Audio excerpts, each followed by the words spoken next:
Спокойно и без инциденти премина 44-тия ден на протест срещу правителството на БСП, ДПС и Атака в София. Вече традиционно няколко хиляди се събраха пред Министерския съвет след 18:30 часа и малко след 20 часа поеха нашествие по жълтите павета. Една част от групата остана пред Народното събрание, а друга блокира движението на Орлов мост.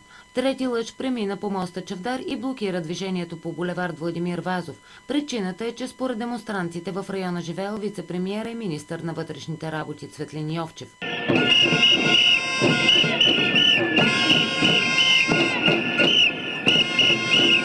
Категорично протестите трябва да продължат и аз искрено се надявам, че ритъма няма да бъде така намален на протестите. Възможно е да се случи, но това означава, че на есен те ще продължат с още по-голяма сила. Компромисният вариант в момента не е служебно правителство.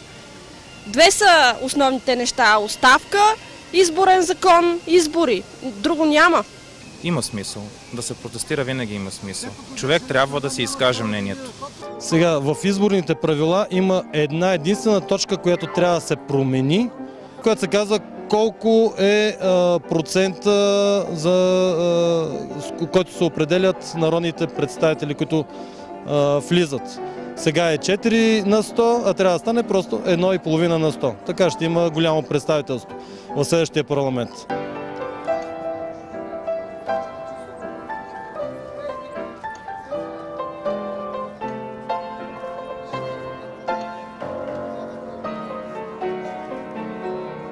В късните часове протестът пред Народното събрание премина в концерт под звездите, а скандиранията оставка бяха заменени с аплодисменти и още за изпълненията на виртуозните музиканти. Полицията пък регулираше движението, така че въпреки блокадата на Орлов мост и площад Народно събрание, автомобилите да могат да преминават по булевард Васил Левски.